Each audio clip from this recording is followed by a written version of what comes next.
Goeienaand almal en baie welkom by week 2 van Jonas. Is lekker om julle almal weer online te sien. Gustav, Miranda, is lekker dat julle ook hier is by ons. Ja, Vir die baie van julle wat dankie. vir die van julle wat wonder, dat jene, dis daar maar donker, baie helder lig daar buite vir 7 uur die aand. Dis omdat dit nie 7 uur die aand is nou nie, nie vir ons nie. Gustav, Miranda, julle gaan in hospitaal toe saam met julle skoondogter, is ek reg? Dis my omstandighede rondom haar behandeling wat ons op hierdie stadium stuur. So, ja, dit het te doen daarmee en dis hoekom ons nie vanaand of môre aand beskikbaar is nie, maar dan nou hierdie opneem. Ja, so vandag is opgeneem en Gustav, Miranda, ons hou julle in ons gebede en ek nooi julle almal ook uit om te bid vir hulle en vir skoondogter met die kankerbehandeling. Ja, naam is Savannah. As jy dit meer persoonlik wil maak, dis Savannah en Ja. Rainer wat ons hier voorbid. Okay, dis reg. Ja, so ons bid vir Savannah en ons hoop regtig die Here kom daardeur. Maar dan terwyl daar nog 'n paar mense inskakel en aanlyn kom, kom vra ek 'n vraag. As jy jou toekomstige self een vraag kan vra, wat sal dit wees? So as jou 10 jaar ouer self of 15 jaar ouer self nou terugkom in tyd met 'n time machine en hy kom en jy kan hom een vraag vra of haar, wat sal dit wees? Hoor jy, is jy nou al reg om dood te gaan? Nee.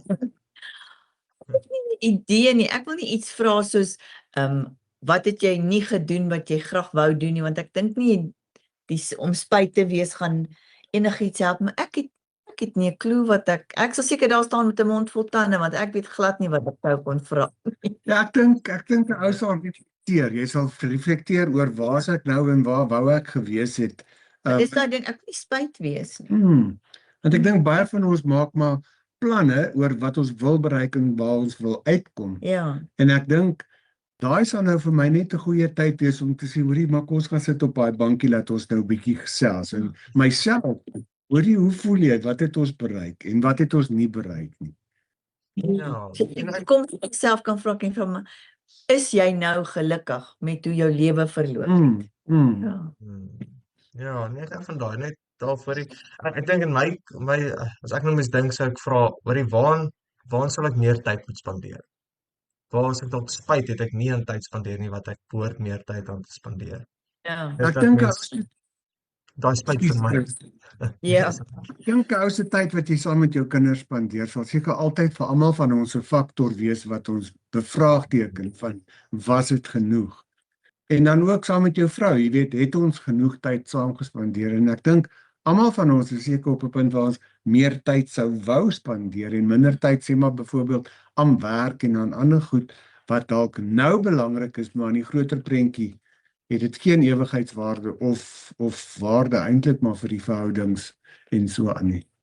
En ek dink nou veral na aanleiding wat doen Johan preek het ook Sondag. Dis oor die soms is ons besige program. So besig, ons sê dit nie dat oor die ekste besig vir Jesus, maar eintlik is dit maar wat ek half impliseer. As mens my ouers self kan vra, waar het jy dalk te veel tyd spandeer? Dis dalk ook 'n ander fokuspunt. So wat is nie so belangrik soos wat jy dit dalk gemaak het nie. Maar ja, dis 'n lekker diep denkende vraag. Ja, baie. Ek dink die goeie maatstaf daarvoor sal seker maar wees is om dit te meet aan hoeveel tyd spandeer ek saam met die mense om my. Want dit gaan 'n indikasie wees vir maar hoeveel tyd het ek dan werklik vir die Here as ek vir hierdie mense om my nie eers soveel tyd het nie. Nee, definitief. En Gustav, ek dink daar is iets wat ek nogal wat my altyd tref soms is. Dis nie ongewoon om 'n uur lank of 2 ure lank te gesels en te kuier met jou vriende en jy raak nie uit dinge uit om te sê nie. Maar om so lank tyd met die Here te spandeer is gewoonlik vir baie gelowiges 'n uitdaging. En ek dink nou maar spesifiek, ons het nou maar laas jaar gekyk, Here leer ons bid. Waar die Here waar Jesus sy disippels uitdaag, kan julle nie eens 'n uur lank saam met my bid nie. En dis definitief altyd iets wat ons oor self ondersoek moet instel. Maar ja, dit gaan lekker diep. As ek sê, piets ek myself nou hier op die polsie met daai enetjie. O ja, nee. Ja nee, hierdie sê as net van julle wat nou ingeskakel is. Ons sê nie hierdie want ons het dit alles onder die knie nie, wel ten minste nie ek nie. Verseker. Daar's altyd meer tyd wat ons kan spandeer in die Here en ons moet dit prioritiseer. Maar ja, die van julle wat dink, die is 'n rowwe vraag. Volgende week gesels ons oor wat sou ek vir my jonger self gesê het as ek die een is wat teruggaan in tyd en met my jonger self moet praat. So ja, met dit in gedagte kom ons begin dan met hierdie 2, Jona vlug van God. En kom sluit hierdie oë en bid ons saam. So ons Vader, dankie dat ons vanaand weer bymekaar kan kom, of eintlik nou vanmiddag wanneer ons die studie opneem en gaan kyk Here na wat kan ons leer by Jona. Here, waar is ons dalk soortgelyk as Jona en wat se aanpassings en regstellings behoort ons dalk te maak in ons lewe? Ek bid dat U ons harte sal voorberei deur die Gees, dat U ons sal werk dat dit wat ons doen, dat ons lewe sal inwy om soos U te lewe, om U hart te volg en uit te leef vir die wêreld daar buite. Ons vra dit alles in Jesus se naam. Kan ons meer sê? Amen. Amen. So ja, julle ons werk vers vir vers deur Jona en hierdie week kom ons eintlik maar by vers 3. En ons tema vers daar Johannes 14 vers 15. As julle my liefhet, sal julle my opdragte uitvoer. En dan Dietrich Bonhoeffer sê, one act of obedience is better than 100 sermons. Ek dink dit is so waar, daar is soveel mense wat geneig is om te sit in 'n Sondagdiens, om die studies te kyk, maar ons neem nooit daai stap van gehoorsaamheid om dit te gaan uitvoer of dit te gaan doen nie. En ons roep nie net Christen, ons roep nie met 'n knoppie mense om kerkbankies warm te sit nie. Ons wil graag disippels hê wat hierdie wêreld kom verander. So ja, dit is 'n uitdaging vir ons. Kom ons wees gehoorsaam. Ja, Gustav, Miranda, iets wat julle wil uitlig daar in die inleiding? Weet jy, ek het op bladsy 34 het Johan daai storieetjie gesê van ek weet nie wie dit gesê nie, James Dobson. Wat hy sê, ek sit dalk op my boudam, maar in my kop staan ek. En ek dink baie maal is dit hoe ons ook optree, is met my woorde vergewe ek, maar my hart het nog nie vergewe nie. En ek dink dis iets waarop 'n mens moet let om seker te maak jy doen dit 100%, nie net met jou woorde nie. Ja, ek het hierby ingekap die verlede week se gedeelte waar Spurgeon gesê het, men do not read the Bible, but they read us. Do not let us give them a good version of the script. Do let us give them a good version of the scripture in our lives. En dit sluit vir my so mooi aan by hierdie eerste 2 goed, daai one act of obedience is better than 100 sermons. So, dit maak nie saak hoe ek dink ek optree en wat ek probeer voorgee en so aan nie. Wie ek is baie meer van belang en hoe my hart binnekant lyk. Amen, amen. Ons moet, en dit gaan daaroor, ons moet opstaan. Ons kan nie net, dit help nie net ek kry al hierdie kopkennis nie. Ek moet dit gaan toepas. En dit is wanneer ons die meeste waarde kry van die skrif en van die geloof, is wanneer ek dit aktief uitleef. En as ek iets so by kan sê hierso, ek het dit nooit reg gekry om Bybelversies te memoriseer nie. En ek was altyd al skaam te hoor ek hierdie mense. Ek het nie eens geweet wat staan in Johannes 3 vers 16 nie. Moet ek nou bieg tot my skaamte toe. Maar toe ek die Bybel begin lees met die intensie om dit toe te pas in my lewe, om te kyk oor wat moet ek verander? Wat kan ek anders doen? Toe die skrif gaan vassteek in my gedagtes. En dit is iets wat ek onthou het van nature af. Nou weet vir almal is dit nie dieselfde nie, maar toe is dit baie makliker om te weet. Hoor dit dis wat dit sê. Dis wat die skrif sê, ek kom dit deel maak van my lewe. So net so 'n uitdaging in die kant af. Kom ons Bybelstudie tyd aan met die intensie om ons lewe te verander en om die Here te verheerlik in ons leef. Weet jy Chris, ons ken nou 'n paar mense wat uit die AEB uitkom en wat baptiste bediening toegegaan het as predikante en predikantsvroue. En vir my interessant was wat hulle daar gedoen het is skrifmemorisering. En waar dit nou vir my 'n bietjie gepootjie word is by die nuwe vertalings, soos die 84, 83 en die 2020 vertalings waar as ouens nou begin om daai tekste te memoriseer en te quoteer, dan val my tor af. Want ek kom uit die 53 area uit. En dit was vir my altyd so mooi om hierdie mense te sien staan, dan preek hy, maar hy sê omtrent die hele gedeelte as sy skrifgedeelte. sê hy uit sy kop uit op, sonder om een keer af te kyk na die Bybel toe of na sy studienotas toe. En dit het my half jaloers, en in daai tyd het ons ook vreeslik baie gehoor van sendelinge, aan die ander kant die ystergordyn en so aan, wat Bybelverspreiding moet doen. En dan begryp 'n ou skielik die noodsaaklikheid van so iets. Maar wat as jy eendag nie meer jou Bybel het nie? Jy weet, waar gaan jy dan die woord van die Here kry? En as jy nie soos Psalm 119 dan dit in jou hart geberre het nie, dan sit jy met 'n probleem, omdat God se woord vir jou maar net iets tussen twee dik swart blaaie is.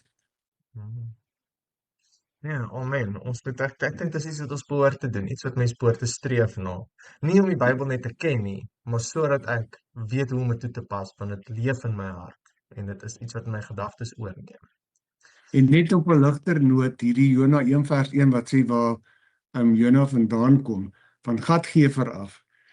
Dis eintlik 'n graafseker, dan jy weet, want dis 'n gatgever, hy gee vir ons gate. Ja, nee. Maar ja, op daai noot, kom ons lees op. Kom ons kyk nou na Jona vlug. En die vraag wat ons self hier moet afvra, is ek dalk besig om te vlug? Miranda, sal jy vir ons daarso lees, Jona 1. Vanaf Die woord van die Here het tot Jona, seun van Amittai, gekom. Maak klaar, gaan na die groot stad Ninive toe en spreek hom aan, want ek weet hoe sleg hy is. Maar Jona het klaargemaak om na Tarsus toe te vlug, weg van die Here af. Jona is af Joppe toe, en daar het hy 'n skip gekry wat op vertrek was Tarsus toe. Hy het vir die reis betaal en aan boord gegaan om saam met die bemanning Tarsus toe te gaan, weg van die Here af. Maar die Here het 'n kwaai storm oor die see laat opkom. Daar was 'n baie sterk wind op die see en die skip wou uitmekaar breek. Die matrose het bang geword en elkeen het tot sy God om hulp geroep. Hulle het die vrag van die skip in die see gegooi om die skip ligter te maak, maar Jona was onder in die skip waarheen hy afgegaan het om te gaan slaap. Hy het vasgeslaap en die kaptein het na hom toe gegaan en vir hom gesê: "Wat is dit met jou dat jy lê en slaap? Staan op en bid tot jou God. Miskien sal hy aan ons dink en dan sal ons nie vergaan nie." Toe sê die manne vir mekaar: "Kom ons trek loetjies sodat ons kan uitvind oor wie hierdie ramp ons tref." Hulle het loetjies getrek en Jona is aangewys. Toe vra hulle hom: "Vertel ons tog waarom hierdie ramp ons tref. Wat werk jy? Waarvandaan kom jy? Uit watter land en van watter volk is jy?" Jona het hulle geantwoord: "Ek is 'n Hebreër. Ek dien die Here, die God van die hemel wat die see en die vasteland gemaak het." Die manne het baie bang geword en vir Jona gesê: "Wat het jy nou aangevang?" Hulle het te wete gekom dat hy van die Here af weg was. Jona het hulle dit self vertel.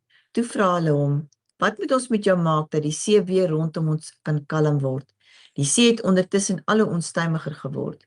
Jona het hulle geantwoord: "Vat my en gooi my in die see, dan sal dit kalm word rondom julle, want ek weet dit is oor my dat hierdie groot storm rondom julle woed."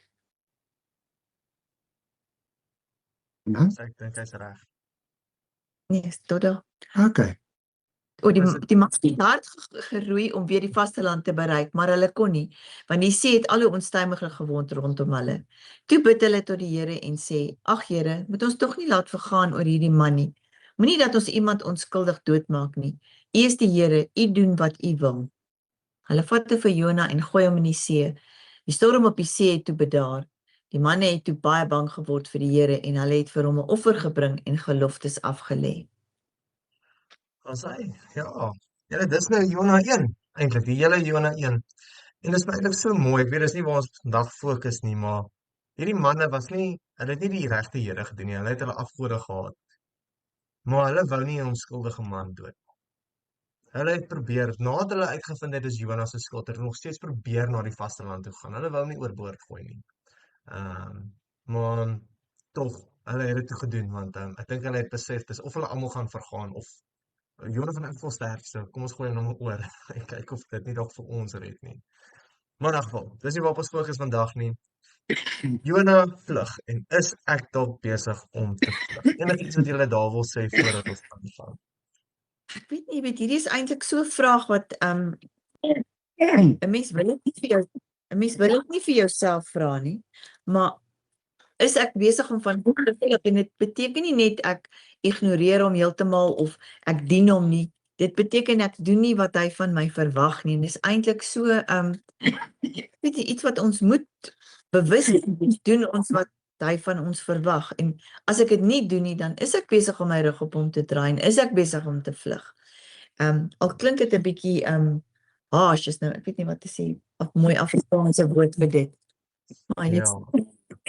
Nee, definitief en ek dink as jy nie Sondag se boodskap geluister het nie, gaan luister gerus want ons in die hand lig 4 maniere uit waarop ons tipies vlug van die Here af. En die eerste een is wat Jona probeer het, is hy geografies probeer wegvlug na 'n ander plek toe. En so nou 'n bietjie daaroor uitbrei, maar ek dink meeste van ons beland nie in daai stuk noodwendig nie, maar daar's 'n ander goed wat ons doen, wat Romeine gesê het, is in plain sight. Ons is hier en ons is daar, maar eintlik vlug ons van die Here en dit is om as teologiese opinies en verstand van die skrif. Ek kan nou nie redenasies. Ek hou vas aan 'n teologiese stelling wat my pas en waar ek gemaklik is. En as die Here iets van my verwag wat buite daai is, dan smeer ek myself maar af daarin want ek sê dit pas nie in my raamwerk van verstaan nie. En as ek ongehoorsaam, dan vlug ek weg. Dan tyd. Dis die een ding wat ons nou oor gepraat het. Ek maak myself te besig vir die Here. En nou kan ek nie die laaste 4 een onthou nie. Ek weet nie of julle onthou nie, Gustav en Miranda. Maar So, gaan maar kyk. ja, wat ek net hier wil byvoeg is, jy weet, ek dink as Trump in Jonas se tyd geleef het, sou hy seker waar maar badges uitgebring het om vlugtelingstatus aan te dui. En Jonas se vlugtelingstatus in terme van kilometer is amper 5000. Jy weet, so nou wonder ek wat badges en goed sou ons gekry het, want dit was maklik om sy vlugtelingstatus in terme van kilometer te kom weet. Maar hoe lyk ons in? Het ons ook dalk ratte of tande of iets wat 'n mens kan tel om te sê, maar jy weet, dit is hoe ver jy van die Here afgevlug het in hierdie geval. Nee, net so en ons moet versigtig wees. So, dit bring ons dan by punt nommer 1. Jona, wat jy gedoen. En ons lees daar Jona 1 vers 3, maar Jona het klaargemaak om Tarsus toe te vlug weg van die Here af. En dit is iets daai frase weg van die Here af kom 'n paar keer voor daar om te beklemtoon dat Jona het nie net gevlug nie, hy wil weg van die Here afkom en ons gaan sien dit is nie moontlik nie. En ons het seker genoem, het ook genoem dat Jona moes dit weet, dat die Here is alomteenwoordig, hy's alwys en wat hy gedink het, weet ek nie. Maar Jona probeer wegvlug en Gustav, jy het gesê daar nou wat hoe ver Jona wou vlug is wat 5000 km of Ja, 4100 iets. 4184. Hier staan in die boekie op bladsy 33 en hier's net 'n vinnige illustrasie vir die van julle wat dit in Sondag gemis het, maar Jona kom daar van punt nommer 3 af. Wat Gat-Hefer is dis die Afrikaanse sê dan daai of die naam daarso. Dit is waar hy was en die Here het hom Ninive toe wat hier by nommer 4 is. En as ek reg is, jene, nou kan ek nie al die details onthou nie, maar dis nie so ver nie. Is dit wat 800 kilometer. Omtrent 800 km. Nou okay, dis ver, maar dis heel doenbaar. En hy vlug Joppe toe sodat hy Tarsus toe kan gaan. Wat 4100, ek sal daai bedrag weer kry, 4184 km ver weg is. Letterlik in die teenoorgestelde rigting wat ons nou daarso sien.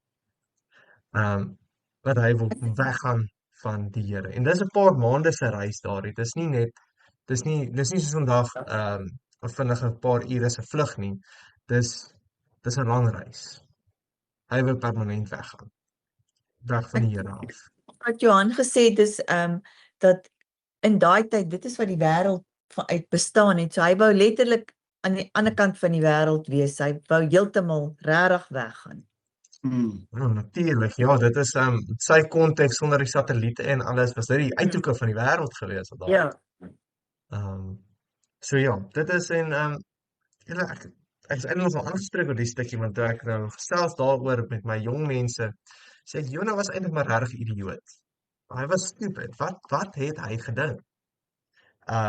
Maar ons gaan net nou kyk na daai gespreksvraag want dit het my my gesindheid daarom was lekker aangespreek. Enigiets wat julle wil bylas daarso Gustav en Miranda voordat ons bietjie gesels. Kyk, kom ons kyk na eerste gespreksvraag. Lees Matteus 7 vers 1 tot 2. Wat sê Jesus in hierdie verse? Waarvoor moet ons versigtig wees? Op watter manier maak ons onsself hieraan skuldig? En wat verwag Jesus van ons om te doen? En kan jy aan Bybelverse dink wat dit ondersteun? So, Gustav, sal jy daar vir ons lees, Matteus 7 vers 1 tot 2. Moenie oordeel nie, sodat julle nie geoordeel word nie. Met dieselfde oordeel waarmee julle oor ander oordeel, sal julle geoordeel word. En met dieselfde maat waarmee julle vir ander meet, sal vir julle gemeet word. So ja, wat sê Jesus in hierdie verse? Waarvoor moet ons versigtig wees en op watter manier is ons self hieraan skuldig? En wat verwag Jesus van ons om te doen? Ek dink die kerndeel hierso vir my is moenie ander oordeel nie. En dit is iets wat ek weet nie baie maklik kom. As iemand net nie dink soos ek nie of as hy nie doen soos ek nie, dan oordeel ek baie maklik. Die genade wat ek verwag van die Here of van ander mense moet ek ook daagliks bewys aan almal met wie ek te doen het. En dan kom selfondersoek seker maar weer daarin. Ek dink dit is vir my amper die tema van Jonas, selfondersoek. Waar doen ek dit wat Jona gedoen het? Ek oordeel hom en sê ja, hy was 'n vuil sondaar, want hy het weggehardloop van die Here af, maar wat doen ek wat maar dieselfde impak het op my geestelike lewe? Ek het 4 teksies geskryf en almal is maar moenie oordeel nie. Ek gaan net die ene lees, vers 2, Titus 3 vers 2. Wat sê hulle moet van niemand kwaad praat nie en nie rusie soek nie. Hulle moet inskikkelik wees en altyd bediegsam teenoor almal. Ek dink dit is 'n lese wat ek seker elke oggend kan bid om te sê, Here, maak my inskikkelik en bedagsaam met almal met wie ek te doen kry. Hierso ook 1, 2, 3, 4, 5 Bybelversies, Romeine 2 vers 1 tot 3. Dit beklemtoon dat enige iemand wat oordeel dieselfde dinge doen en daarom nie verskoning het nie. Dan 14 vers 10 tot 13, waarsku dat ons nie ons broer moet oordeel of verag nie, want almal sal voor die regterstoel van God staan. Dan Jakobus 4 vers 11 tot 12, stel dat daar net een wetgewer en regter is en vra, wie is jy dat jy jou naaste oordeel? En dan Jakobus 2 vers 13 sê dat die oordeel barmhartig sal wees oor diegene wat barmhartigheid wys. En dan dieselfde vers wat ek sien jy opgesoek het ook is Lukas 6 vers 36 tot 38. Jesus leer hier om barmhartig te wees en nie te oordeel nie. En herhaal die beginsel dat die maat waarmee jy gemeet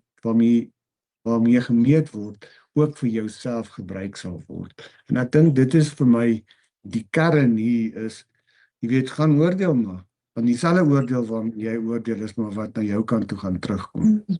Ja, en ek dink nou net weer, en ek dink dit is ook in Matteus 7, ek kan nou nie eintlik die versverwysing onthou nie, maar wat hy sê, haal eers die balk uit jou eie oog uit, voordat jy die splinter uit jou broer se oog uithaal. Want ek dink die implikasie daarin, jy maak dalk iets groots van iemand anders se sonde, maar jy sit met iets groter in jou oog wat jy voorblind is. En wat vir my mooi is, Galasiërs 6 vers 1 tot 2 is vir my baie mooi vers en wat ek baie van onthou. Is broers, as iemand in die een of ander sonde val, moet julle wat julle deur die Gees laat lei, so iemand in 'n gees van sagmoedigheid reghelp. En dis nou weer letterlik die teenoorgestelde van die oordeel. Ons moet nie gaan vinger wys en kyk nou hoe sleg Jona is nie, en ek is hard aangespreek want die manier hoe ek hom geoordeel het is as 'n idioot en hy stupid. Hy het ons nou geweet wat God se karaktereienskappe is. Ek weet hy kan nie wegvlug nie. Wat het hy nou probeer? Want dis dieselfde mate waarop ons veroordeel word. Ons moet nie mense probeer oordeel nie. Ons moet eerder probeer reghelp in 'n gees van sagmoedigheid. Maar ons moet versigtig wees dat ons nie ook in die versoeking kom nie. Dra mekaar se laste en gee op die manier uitvoering van die wet van Christus. Nou, ons kan nou nie meer arme Jonas se laste dra nie. Sy tyd is verby, maar definitief daai introspeksie van waar is ek soortgelyk? Is daar dalk en dat ek moet wees? Chris, ek wil net hier byvoeg, jy weet, dit is baie maklik nou om te sê, ja, maar okay, ek het nou nog nie eintlik ooit in my lewe vir Jona veroordeel nie. Ek het dan maar gekyk na die wonderwerk van die vis en al die goed.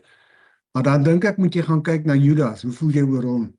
Hoe voel jy oor hom wat vir Jesus heeltemal verraai het en dit eintlik maar die oorsaak was van die wonderwerk wat gebeur het van Christus wat vir ons gesterf het. Maar wanneer ons kyk na die manier hoe hy vir Jesus gaan verraai, dan dink ek, mens veroordeel hom tog. Jy kyk en dan dink jy, maar hoe durf jy? Hoe kon jy? Jy wat saam met hom gewandel het elke dag, jy weet, en hier gaan sit jy en jy doen dit. En aan die einde van die dag dan eindig hy op en hy gaan hang homself nog op ook.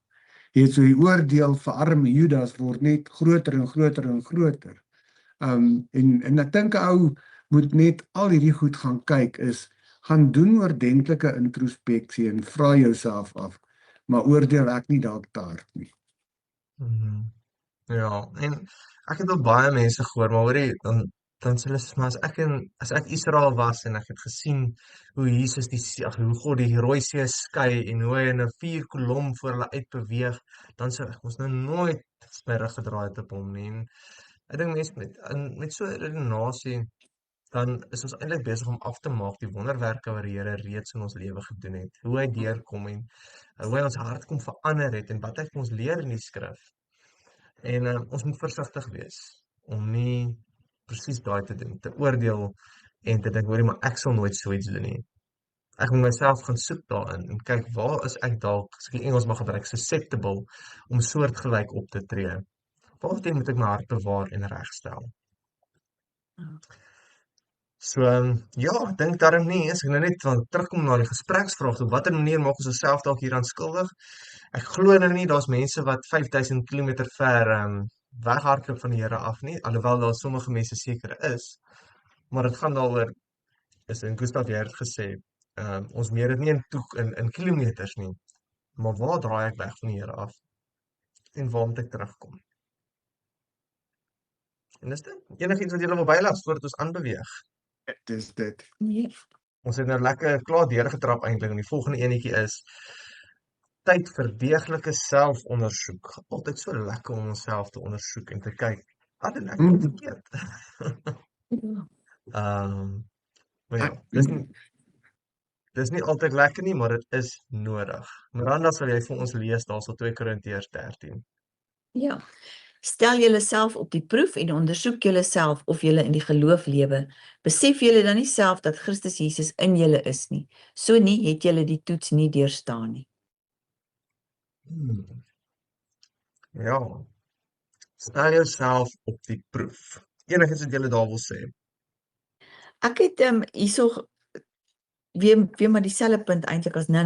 Uiterlik is jy 'n goeie Christen, maar by hart behoort nie 100% aan die Here nie. Ek dink selfondersoek gebeur baie keer wanneer jy in donker tye is, maar ek dink ons moet dit 'n daaglikse ding maak. Lewe ek vandag soos wat Jesus wil hê ek moet lewe. En jy weet, jy kan 'n uiterlike oorgawe maak, daai wat hulle sê soos in Engels, going through the motions, maar uiterlike oorgawe beteken nie my binnekant is 100% oorgegee aan die Here nie. En ek dink Jonah was die tweede keer gehoorsaam, maar sy hart het nog nie verander nie. En ek dink dis die les wat ek hier uit leer, is ek kan dinge doen en optree soos 'n Christen, maar in my hart kan ek nog steeds wegvlug van die Here af. So ek dink is iets wat 'n mens maar seker elke dag vir jouself moet vra.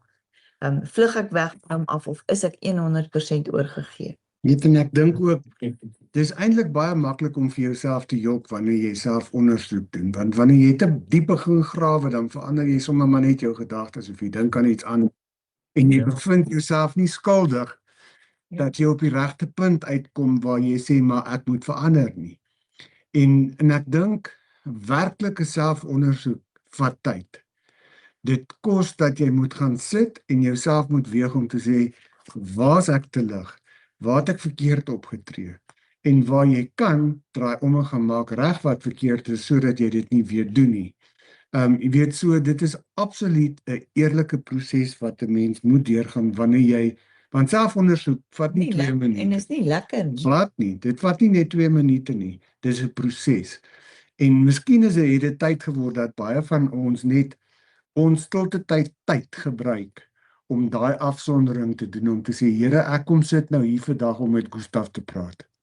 En ek wil vandag kom uitvind, waar is Gustav verkeerd en waar is goed in sy lewe wat verander en aanpassings nodig het, sodat hy nader aan u kan kom. Want dit is goed om preke te luister, dit is goed om Bybelstudie by te woon en so aan. Maar dit ou kom so min op daai punt uit waar jy sê, goed, vandag is ek in 'n selfgesprek. Vandag gaan sit ek en ek sê vir myself, waar moet ons verander en wat moet ons doen? Ja, definitief. En ag jene wat ek sien nou net hier in die boekie wat hy sê. Die gesegde sê as jy in 'n glashuis bly, moet jy liewer nie klippe gooi nie. En ek dink dis weer eens daar uit Jona uit soos die skrywer se doel, dis toe hy geskryf het, wil nie hê ons vir Jona moet gaan beskuldig of klippe gooi vir hom nie. En dan daar's twee belangrike goed wat ons uit Jona die mentaliteit waarmee ons Jona moet aanpak. Is eerstens om te sê, waar is ek soos Jona? En moet ek dalk my hart verander? En die ander een is ook, wat is God, wat se deel van God se hart kom hier uit? Want moet vir my moet sê dit is vir my nogal bemoedigend geweest om te sien. Want Augustus het gesê Ninive is die enigste Jona is die enigste profeet wat na 'n stad buite Israel gestuur is. Ek het nooit geweet nie. Want die Ou Testament voel so asof dis net Israel, Israel, Israel. Maar God se hart was van die begin af om die wêreld daar buite te bereik. En dis soms 'n ongemaklike plek, dis soms by vyande wat ons sien in Jonas se geval. En dit gaan daaroor, hoor hierso, waar's ek soos Jona en waar is my hart nie soos God se hart? Ons moet sy hart soek in die skrif. En dit moet deurkom in daai selfondersoek. Maar as ek nou vir Dominic Chris kan aanhaal, want ek dink dit is dalk 'n bietjie teenstrydig, maar dit kom eintlik baie saam. Soos Dominic Chris het al gesê, hoor as jy jouself probeer vind, dan soek jy net moeilikheid. Soos Ja. soek vir Jesus. Soek vir Jesus. En nou natuurlik, ek moet nou my eie lewe ondersoek om te kyk, hoor, is Jesus in my? Is hy hier? En ek dink dis wat Paulus geskryf het eintlik maar daar in 2 Korintiërs. Beleef julle nie self dat Jesus in julle is nie. As dit nie so is nie, dan het jy nie die toets deurstaan nie. Is Jesus in my lewe of is hy nie daar nie? In 'n geval, kom ons kyk na die gespreksvraag daar. Kom ons lees Psalm 16 vers 9 tot 11 en Psalm 100. Wat lees ons in hierdie psalms en hoe behoort ons verhouding met die Here te wees? Lees dan Openbaring 3 vers 20 en wat sê Jesus sal daar wees as hy in ons lewe? En waarom beleef so baie gelowiges dit nie? Hoe kan dit reggestel word? Hier is 'n lekker meaty gespreksvraag. So Branda, kan ek vir jou weer vra om vir ons te lees? Daarom is ek bly en juig ek en voel ek my veilig. U gee my nie oor aan die dood nie. U laat u troue dienaar nie in die graf kom nie. U leer my hoe om te lewe. By u is daar oorvloedige blydskap. Uit u hand kom net wat mooi is. En dan Psalm 100 vers 1 tot 5, 'n dankpsalm. Juig tot eer van die Here almal op aarde. Dien die Here met blydskap. Kom voor hom met gejubel. Erken dat die Here God is. Hy het ons gemaak en ons is syne. Ons is sy volk, sy eie kudde. Gaan sy poorte binne met dankliedere, sy tempel met lofsange. Dank hom, prys sy naam, want die Here is goed. Aan sy liefde is daar geen einde nie. Sy trou duur van geslag tot geslag. So voordat ons Openbaring 3 vers 20 lees, kom ons spreek net daai eerste vraagie. Wat lees ons in hierdie psalms? En hoe behoort ons verhouding met die Here te wees? Ek dink dit bevestig maar net vir ons dat die Here is by my en dit al klaar is 'n rede vir blydskap. Maak nie saak van my omstandighede nie.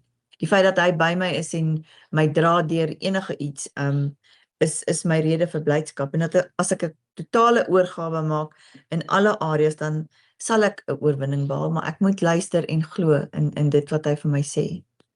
Ja, amen. Ek dink 'n mens moet hierdie maar net saam met daai laaste paragraaf lees.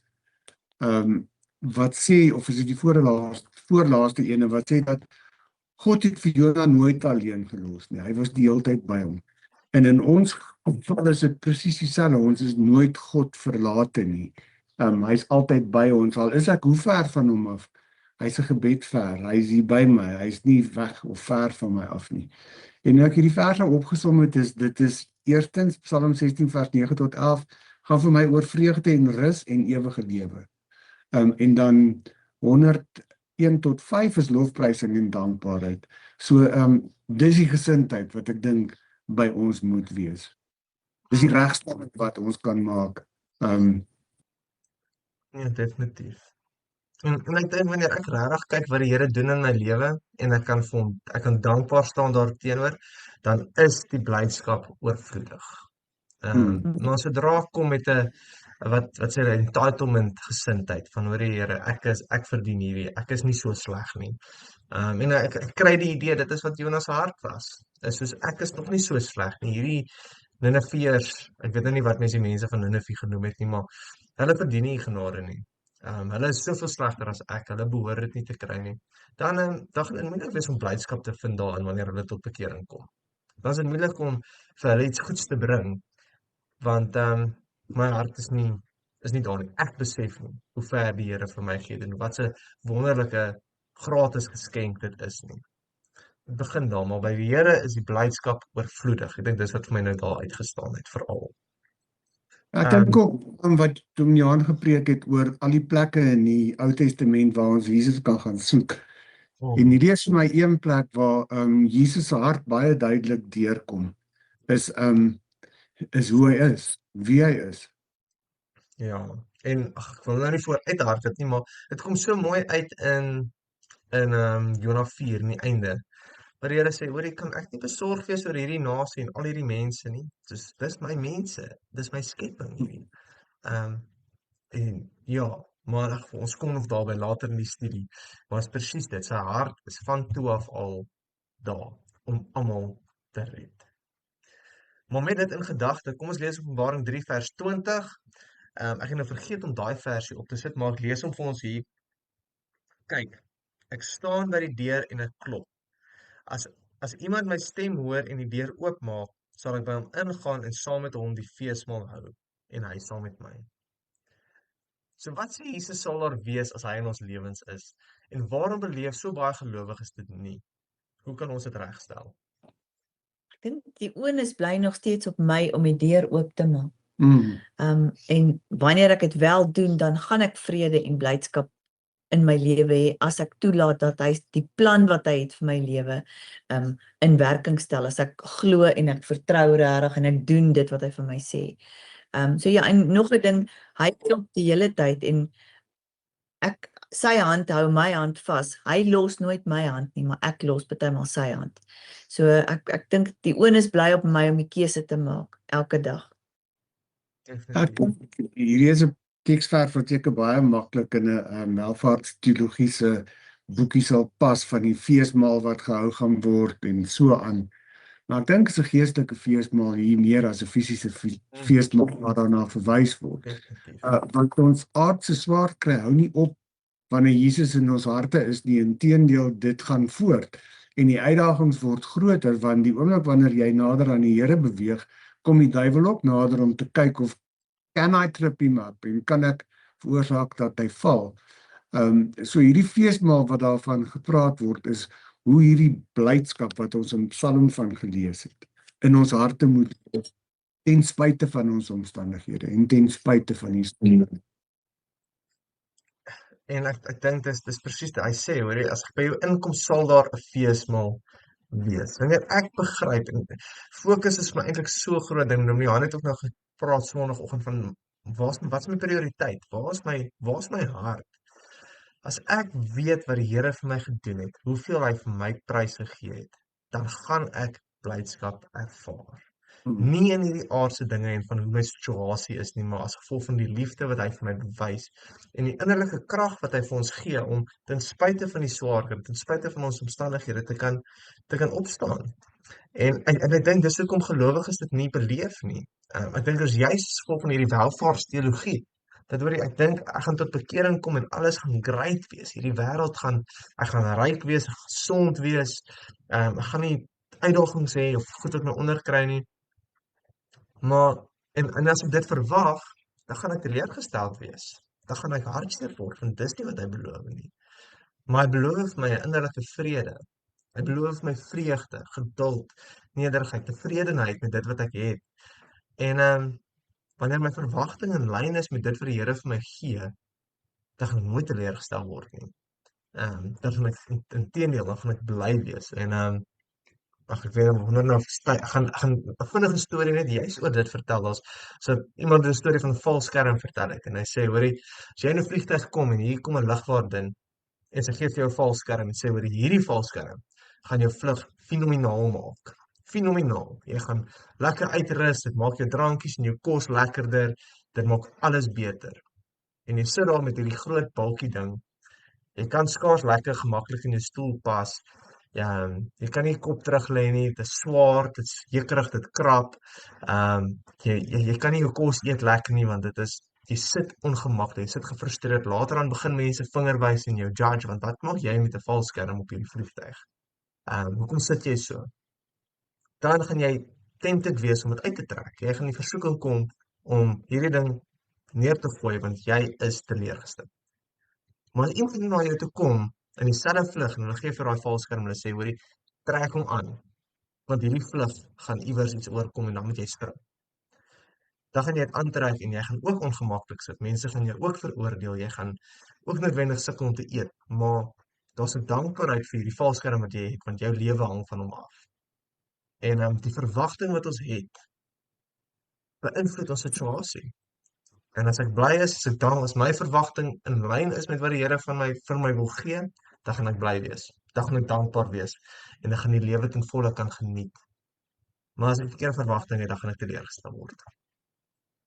Dis waar, amen. Hmm. Ja, Chris, ek wil ook net sê, jy weet, ek dink in die lyn van hierdie welvaartsteologie is baie van ons geneig om my seën en dit wat ek het en die oorvloed wat ek beleef te gebruik as 'n maatstaf vir hoe naby aan die Here is ek. En dit is absoluut so ver verwyder daarvan wat die waarheid eintlik is. En is ietsie daai wat ek dink ons by ons selfondersoeke moet inbou, is om te sê, dit is nie my gesondheid of my bankrekening of die groot huis of enige so iets wat bepaal hoe naby aan die Here ek is nie. Dis wat die binne in my hart aangaan wat dit bepaal. Net so, dit is 100% waar. Dankie Gustaf. Maar oké, dan kom ons by die laaste punt. As ek nou self ondersoek gedoen het en ek sien nou wat is fout, maak die regstellings. En hoe vroeër, hoe beter. Gustaf, sal jy vir ons daar lees, Hebreërs 12 vers 1 tot 2. Terwyl ons dan so groot skare geloofgetuienis rondom ons het, laat ons elke las van ons afgooi, ook die sonde wat ons so maklik verstrik, en laat ons hier wedloop wat vir ons voorlê met volharding hardloop, die oog gefestig op Jesus, die begin en volëinder van die geloof. Terwille van die vreugde wat vir hom in die vooruitsig was, het hy die kruis verduur, sonder om vir die skande daarvan terug te deins. En hy sit nou aan die regterkant van die troon van God. Ek dink ons het verlede week ook na hierdie versie gekyk, so vlugtig, maar ja. Maar ook Openbaring 3 vers 20, het lyk vir my, hy kom deurlopend deur in hierdie gesprek ook. Ja, nee. Maar nou ja, so, maak jy regstellings, wat staan vir julle daar so uit? Ek dink om die regstelling te maak is daai as jy sonde in jou lewe het wat hardnekkig is en jy erken en bely dit nie, dit blok soveel ander mooi en goeie goed wat in jou lewe kan gebeur. En ek dink daar's baie goed wat ons, ek weet nie, soos 'n hardnekkige sonde, dis net iets wat jy nie van ontslae wil of kan raak nie. Ek weet nie, jy kan van dit ontslae raak, maar jy wil nie altyd nie. Jy hou dit altyd so 'n bietjie terug. En ek dink ons moet baie bedagd wees op goed wat in ons lewe is, wat tussen ons en die Here staan. Ek dink daar, ek weet nie of dit regtig gebeur het en of dit 'n storie was nie, van die oomie in die kerk wat baie goeie godvreesende oomie wat in die kerk was, en die dominee maak die Sondige uitnodiging en sê almal wat iets het om te weet wat wil tot bekering kom uit, en die oomie gaan staan daarvoor. En toe die dominee vir hom by hom kom, toe sê hy, oom, maar jy is dan so getroue kind van die Here. Toe sê hy, ja, maar vandag voel ek daar's 'n miswolkie tussen my en die Here. En ek dink dit is iets wat ons voor moet uitkyk. Die feit dat jy, kan jy maar sê, ten volle Christen is en jou hart regtig oorgegee het, daar kan nog tye wees wat daar ietsie fout is, wat ietsie staan tussen jou en die Here. En dit moet ons so gou as moontlik bely en ontslae van raak. Dit is so mooi, ja. Selfs al is dit net 'n klein miswolkie. Miswolkie, Kry dit ja. in die pad, moenie dit toelaat om te groei nie. Hoe vroeër, hoe beter en hoe makliker. Ja. Ja. Johan skryf hier, dink terug aan die skande en die skaamte. Ek weet ek hier's goeie mense onder ons wat nou nog nooit regtig skaam was of skandes gehad het oor hulle optredes nie. En hiermee impliseer ek ook nie dat rooksonde is nie. Ek sê hoe dit in my belewenis was. Maar ek onthou baie keer toe ek gerook het, dan kan ek nie na my ma toe sommer gaan sonder om te wonder of ruik ek na rook nie. En as ek na foto's van my kyk wat in daai tyd geneem is en ek het 'n kerkhemp aan, dan sien jy sommer so deur die kerkhemp se sak steek die pakkie sigarette of skyn hy deur. En as ek vandag daarna kyk, dan is ek werklik skaam daaroor omdat dit vir my verkeerd was. En ek dink op daai stadium van my lewe was dit iets wat lynreg tussen my en God gestaan het. En ek dank die Here dat hy my losgemaak het daarvan, maar ek verstaan hierdie konsep van skande en skaamte baie goed. Omdat in my lewe ek 'n paar keer deur dit moes geloop het. En ek dink as jy dit nie self deurgemaak het nie, dan is jy gelukkig. Dan dink ek is jy een van die mense wat regtig 'n nougesette en 'n goeie pad loop. Maar dit is nodig vir ons om by daai punt te kom waar jy hierdie goed so identifiseer en raak sien en jouself daaraan moet herinner, maar ek wil nie weer daar uitkom nie. Amen. Ja, nee, definitief. En ja, die sonde en die skande en die skaamte is nie goed en Gustav, ek dink dit is so goed wat jy nou gesê het, oor jy kan nie na jou ma toe gaan sonder te wonder, ruik ek soos rook nie. En dit is soms, ek weet die Here is daar vir my, maar dis hierdie skande en hierdie skaamte dat verhoed my om na hom toe te gaan. En dis waar die probleem is. So soms hoor jy, dit gaan meer vir hom oor die verhouding as oor 'n perfekte lewe. Nou weer eens, ek sê altyd dis belangrik dat ons sonde uit ons lewe uitkry.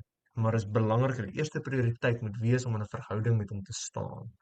En ons moet met hom gaan met ons stinkrook lyf, as ek dit nou so kan stel, Gustav, nou nie om weer eens die rokers te laat sleg sê hier nie, maar as my sonde nog in my sit, dis by die Here waar ek oorwinning kry. Dis nie voordat ek na die Here toe gaan dat ek oorwinning moet kry nie. Gaan na hom toe, dat hy jou help om dit reg te maak.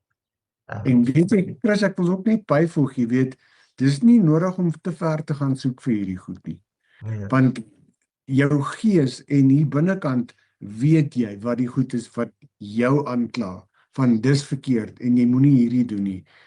Baie van ons, en soos wat ek net aan die begin gesê het, wanneer ons daai introspeksie doen, is baie maklik om net vinnig daaroor te bly en sê, ag, ons sal later hierna kyk, ons sal later daarna kyk. Maar as tyd dat ons gaan stil sit en hierdie goed begin aanspreek. Amen. Amen. Ja. So, ek dink ons nog amper alles gesê, maar kom ons gesels oor die gespreksvraag. Kom ons lees Matteus 11 vers 28 tot 30. Wat sê Jesus moet ons doen? Lees ook 1 Johannes 1 vers 8 tot 9. Wat moet ons volgens hierdie verse doen? Hoe help dit my om my verhouding met Jesus te herstel? Matteus 11 sê vir ons: Kom na my toe, almal wat uitgeput en oorlaai is, en ek sal julle rus gee. Neem my juk op julle en leer van my, want ek is sagmoedig en nederig van hart, en julle sal rus kry vir julle gemoed. My juk is sag en my las is lig. En dan 1 Johannes 1 vers 8 tot 9. As ons beweer dat ons nie sonde het nie, bedrieg ons onsself en is die waarheid nie in ons nie. Maar as ons sondes bely, hy is getrou en regverdig, hy vergewe ons sondes en reinig ons van alle ongeregtigheid. So wat sê Jesus moet ons doen? En hoe help dit my om my verhouding met Jesus te herstel? Ek dink hierdie versie sê so, maar ons moet eers na Jesus toe gaan wanneer daar enige krisis in jou lewe, nie net wanneer daar 'n krisis is nie, maar wanneer jy wonder oor iets of leiding soek oor iets. Jy moenie eers alles probeer het en dan is hy jou laaste uitweg nie. Ek dink jy moet heel eers na hom toe gaan en dan kan jy gelei word of voel wat jy moet doen om dit reg te stel. En ek dink, jy weet, die tweede deel is hoe help dit in my verhouding? As ek my foute en my sondes bely, dan gaan hy my vergewe en hy gaan my vrymaak daarvan. Ek gaan nie meer daai skande en skaamte hê wat jy nou van gepraat het nie. Ek sal nog wel moet deel met die gevolge daarvan. Miskien met slegte longe of wat as ek nou jou voorbeeld kan gebruik. Jy gaan nog steeds die gevolge dra daarvan, maar nou het jy Jesus by jou wat by jou staan, wat jou dra, wat jou lei. En wat vir jou dan vrede gee oor dit, as jy oorwinning het oor dit. Die voorbeeld wat hier by my opkom is, jy het 'n bladsy en jy skryf met 'n potlood, maar jy het 'n redelike swaar hand, so jy druk hard wanneer jy skryf. En soos enige mens maak jy 'n klomp foute op hierdie bladsy van jou. Maar nou gaan jy en jy kom by Jesus uit en hy gee vir jou die uitveer en hy sê vir jou, hier's my bloed, kom ons vat hierdie goed weg. En jy veer dit uit en jy kry die geleentheid om met 'n nuwe hand oor hierdie foute wat jy gemaak het te skryf. Nou as die duiwel daai ding vat en hy hou hom teen die lig, dan gaan hy nog steeds die fout kan lees. En hy gaan dit gebruik. En hy gaan dit teen jou gebruik.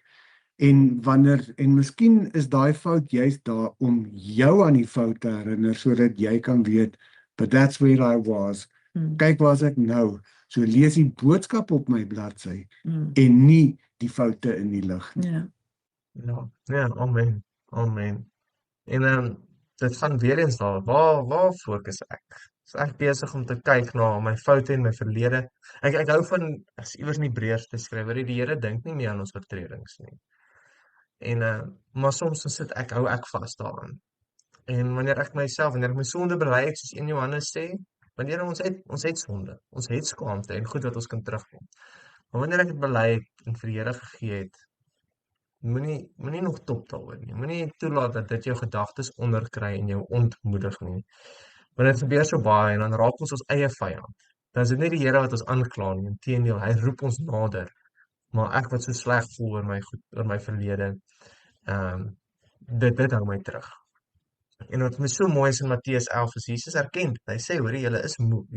Ek weet julle is moeg. Ek weet dit raak swaar. En wat sê in Hebreërs 12? Gooi die laste van jou af, wat jy so maklik verstrik. As hierdie goed is goed ons saamdra, dat ons nie hoef te dra nie, wat die lewe net vir ons onnodig moeilik maak. Gooi dit af, los dit agter. Beweeg aan en laat jy kan voluit hardloop. En Jesus sê, hy het wel 'n las, en hy het 'n juk wat ons moet dra, maar dit is sag, en is gemaklik, en is lig. So kom ons neem sy verwagting en sy goed op. En ek dink nou maar net aan Jona. Hy het eintlik eenvoudig op. As hy die opdrag van die Here net uitgevoer het, was sy lewe baie makliker as wat dit was om ongehoorsaam te wees. Hy sou nie in die visse maag beland het nie. Hy sou nie op 'n skip vol storms beland het nie. En as hy die Here se hart aangeneem het, dan sou hy nie tot by die dood omgedraai het soos die son hom geskroei het op 'n heuweltjie terwyl hy wag vir die straf nie. Sy lewe sou aansienlik beter gewees het. Nou dis nie altyd die geval nie, maar ek is seker ons gemoed en ons gesindheid gaan verander wees en daar gaan blydskap wees as ek die deur vir die Here oopmaak dat hy inkom in my lewe. Ja. Net 'n paar versies lees uit Psalm 103 uit vanaf vers 10. Hy handel met ons nie volgens ons sonde nie, vergeld ons nie volgens vir ons ongeregtigheid nie, want so groot as die afstand tussen die hemel en die aarde is, so groot is sy liefde vir die wat hom dien. So ver as die ooste van die weste af is, so ver verwyder hy ons oortredinge van ons af. Soos 'n vader hom ontferm oor sy kinders, so ontferm die Here hom oor die wat hom dien. En dan gaan hy aan, dan sê hy nou, hy weet waarvan ons gemaak is, ons is stof en so aan, en dit is hoe hy na ons kyk. Jy weet, so ek dink, vir jouself, gaan lees Psalm 103, en skep moed daaruit, en kom nader aan die Here, want dis wat hy met jou sondes doen, wanneer jy dit voor hom bely en dit neerlê. Ja, nee, net so. Hulle sê ons altyd, moenie ou koeie gaan opgrawe in 'n argument nie. Die Here doen nie dit nie. Glad nie. As iets verby is, dis verby. En hy praat nie weer daaroor nie. Hy dink nie daaroor nie. Kom ons doen dieselfde met ons eie sonde ook en met ander mense sin. Ja, veral. Ja. Okay, julle, dankie. Dankie dat julle ingeskakel. Gustaf, Miranda, sterkte met julle skoondogter, wat is haar naam nou weer? Savannah. Sterkte met Savannah en alles wat daai kant aangaan. Ons bid vir julle, ons hou julle in ons gedagtes. En ja, julle, kom ons gaan doen selfondersoek. Kom ons vlug nie soos Jona weg van God af nie. Kom ons vlug eerder nader aan hom en bly vashou aan hom eerder as hierdie wêreld en ons eie planne en ons eie oplossings. As jy gehou het van hierdie studie en jy het nog nie gelike of subscribe nie, oorweeg om dit te doen. As jy wil deel word van die WhatsApp groep, die link daarna is in die description van die video, dan kan jy saam daar gesels en jy het meer karakters om deel te neem in die gespreksvrae. En dan die studie word ook op Spotify uitgesaai. Die skrywer self lees dit. So ja, oorweeg om dit te volg, te luister as dit jou ding is. Ons sien julle dan weer volgende week. Miranda, kan ek vir jou vra om vir ons die lesie net af te sluit met gebed? Ja. Dankie.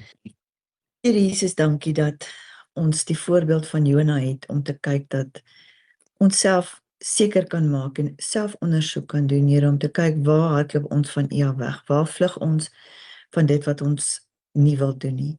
Here, maak vir ons asseblief gehoorsaam en om te doen dit wat U van ons verwag. Here, ons is so geneig om klein goedjies te ignoreer, maar wanneer daar 'n klein dingetjie is, Here, druk dit op ons harte om dit te bely en om aan te gaan en dat ons ander mense sal sien soos wat U vir hulle sien.